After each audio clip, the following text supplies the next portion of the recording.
ដាក់នៅចក្រានបាយរបស់បងស្រីមិនថាអញ្ចឹងបាទតែបងស្រីអាចជម្រាបបន្តិចបន្តួចពីរឿងជីវភាពគាត់និងជីវិតរបស់គាត់បាននេះហេតុតែបានគាត់ដាក់នៅទីហ្នឹងគាត់អត់មានផ្ទះសម្បែងទេពីដើមគាត់ទៅណយណាដល់ពេលណាអត់ហ្នឹងគាត់មកសុំខ្ញុំជួអណៅនេះឯងហើយកូនគាត់ដើរលក់នំមិនមានចៅពីទុយហ្នឹងបាទលក់នំហ្នឹងតែជីវភាពគាត់ដាច់ពេលទេបាទដាច់ពេលចាជួនកាលខ្ញុំមិនមានខ្ញុំឲ្យមកច្រកពីច្រកអញ្ចឹងទៅណាបាទឃើញថាពិតប្រកបណាស់បាទអញ្ចឹងខ្ញុំបានហ្នឹងគឺចំនួនមុខគាត់គាត់ថាសូមបងស្រីនេះគាត់ថាមានចិត្តធម៌មេត្តា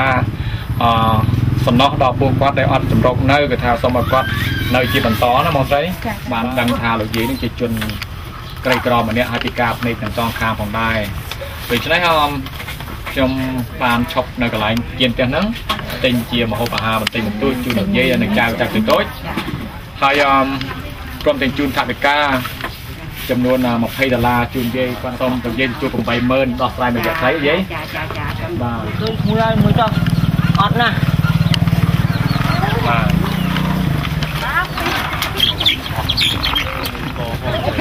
ចេញផុតមកឡើងមកជាឡើងមកដោយលពូដែលគាត់ជាអ្នកចិត្តខាងហ្នឹងគេថាបានជម្រាបសពជនឲ្យបានដឹងគ្រប់រួចទៅហើយថាគាត់នឹងស្ត្រីមេម៉ាយហើយសុំផ្ទះក្រោមផ្ទះគេនៅសុំថ្ងៃដល់ភាច្រើនសុំទានគេសុំទានគេបាទសុំបាយគេបាទដោយសារតែខ្វះខាត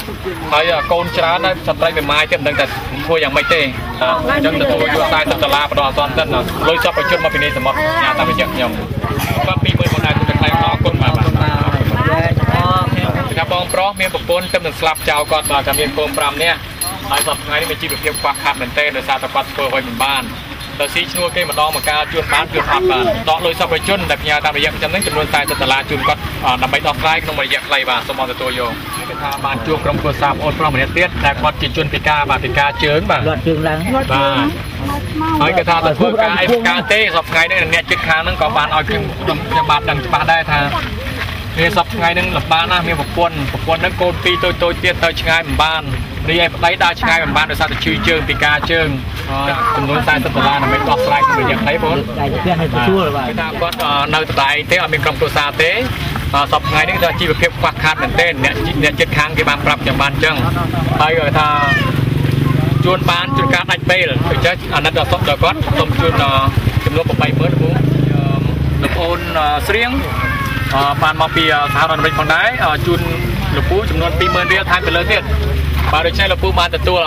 $30ជុំនេះបាទតាទៅចាស់ទៅក្រពិតប្រាកដតែម្ដងអត់មែនចូលចាំមែនចាំមើលផ្ទះរបស់គាត់គឺថាគឺក្រីក្រពិតប្រាកដមែនហើយនេះគឺជាអំណោយពីបងប្អូនដែលនៅនេះសមុទ្រជូនទៅលោកអ៊ំ80000រៀលផងដែរចា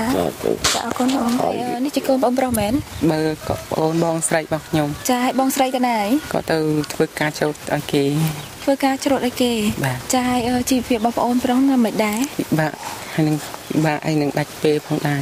ចាទស្សនិកជនគឺគាត់ពិបាកមែនសូម្បីតែគេផ្ទះរបស់គាត់គឺមើលទៅឃើញថាគាត់គឺជាជនក្រីក្រពិតប្រាកដមែនហើយមុនពេលដែលខ្ញុំមកជួបគាត់សម្ភាសជាមួយពួកគាត់គឺនាងខ្ញុំបានសួរចាអ្នកជិតខាងរួចហើយថាគាត់គឺជាជនក្រីក្រពិតប្រាកដមែនហើយនេះគឺជាអំណោយរបស់បងប្អូនដែលរស់នៅនេះសមុទ្រគឺជូនជាថវិកាជូនបងប្រុស80000រៀលផងដែរនាងខ្ញុំចង់ដឹងថាជីវភាពរបស់អ៊ំនឹងសប្តាហ៍តែមានការលំបាកខ្លាំងអត់ខ្ញុំពិបាកលែងនិយាយចាញ់មកចាឥឡូវនេះលោកអ៊ំ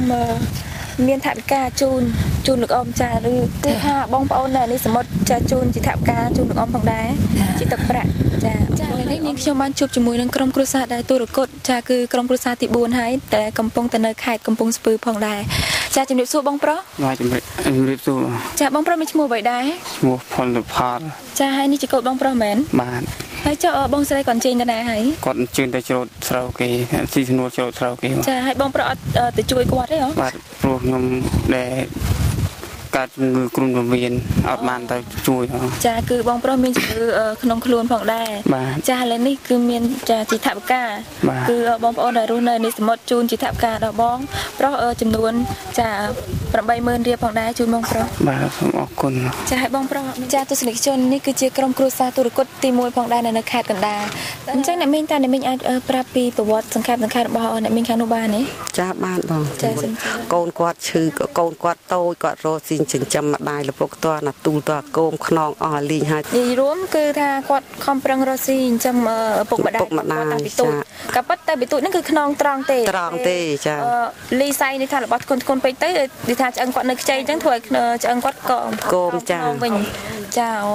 គឺថាហ្នឹងហើយគាត់ជួបជាមួយនឹងការលំបាកខ្លាំងមែនតើចាពិបាកខ្លាំងណាស់គ្រួសារគាត់នេះពិបាកនៅពិបាកញាតិជួយក៏មិនគ្រប់គ្រាន់ដែរព្រោះបងប្អូនគេជួយយើងបានតែមួយពេលទេមានដេកអត់បាយអត់អីសពគ្រប់ទាំងអស់มันហ៊ានទៅរកគេគេមិនអោយมันមានទីអីទីពឹងសងគេវិញម្ល៉េះហើយគេមិនហ៊ានអោយគាត់ទេអញ្ចឹងសុកចិត្តដេកអត់បាយអត់ទឹកហ្នឹងហើយចាពិតជាកំសត់ចាកំសត់មែនតើហើយឥឡូវនេះចាគឺមានថវិកាពីបងប្អូនដែលរស់នៅនេះសមុទ្រជូនដល់អ្នកមីងខាងនេះក៏ដូចជាថ្នាំចាដែលមានថវិកា 12,000 រៀលជូនទៅអ្នកមីងផងដែរពីបានហើយកុំឲ្យគួយជីពេកយកពីដាក់ជួបពីនិយាយមួយក្រុមការយើងខ្ញុំបានមកជួបលោកតាលោកយាយដែលជាបងប្អូនបង្កើតនឹងគ្នានៅភូមិផ្សារដែកឃុំផ្សារដែកខេត្តកណ្ដាលដដែលបាទនេះលោកតាអាយុប្រហែលហើយ89អាយុ89ឆ្នាំអាយុ89ចុះលោកយាយវិញ84លោកយាយជាប្អូនបង្កើតរបស់លោកតាអាយុ84ឆ្នាំលោកតាឈ្មោះអ្វីដែរបាទកប៉ាត់តាតតកប៉ាត់បើគាត់ឈ្មោះលោកតាប៉ាត់ចុះលោកយាយលោកយាយប៉ោះបាទបងប្អូនបង្កើតនឹងគ្នាគាត់ថាគាត់អត់មានកូនចៅទីពឹងទេគឺជាជនទុរគតតែម្ដងបាទក៏ដកលុយសពជនមួយចំនួនគឺ$25ជូនដល់លោកតាដែលជាបងប្រុសហើយ$25ទៀតជូនដល់លោកយាយដែលជាប្អូនស្រីហើយថ្នាំ60គ្រាប់ក្នុងម្នាក់បាទសូមលោកយាយទទួលយកបាទតាហើយបាទអំណោយគឺអំណោយសពជននិយាយមកពីអានីសមុទ្រទាំងអស់បាទផ្ញើតាមរយៈខ្ញុំបាទបងផងឲ្យនេះគឺជាឪពុកក្មេកនេះជាកូនសាស្ត្រដែលគាត់រស់នៅក្នុងផ្ទះតែមួយផងដែរនេះគឺជាថវិកាជូនទៅដល់បងស្រីចា60,000ចា60,000 រៀលនិងលោកឪពុកក្មេក60,000 រៀលផងដែរចាឃើញថាគាត់កំសត់មែនទេអត់មានឪពុកម្ដាយអត់មានបងប្អូនអត់មានកូនចៅអ្វីទាំងអស់គាត់ថានៅជ្រក់នៅក្រោមផ្ទះគេតែម្ដងបាទឥឡូវនេះគាត់ក្រើកមិនរួចទៅទៀតបើគាត់ថាឈឺបាទអង្គុយនឹងមួយកន្លែងតែម្ដងបាទសំបីតែបែកខ្នងទៅខាងស្ដាំដៃខ្ញុំបានក៏បែកមិនបានដែរតើនិយាយអាចនិយាយប្រវត្តិរបស់និយាយសង្ខេបឲ្យសពជនយើងនៅនេះសមុទ្រស្ដាប់បានទេនិយាយការលំបាករបស់និយាយជីវិតនិយាយសពថ្ងៃនេះបាទអត់មានកូនមានប្តីទេឪពុកក៏ស្លាប់ម្ដាយក៏ស្លាប់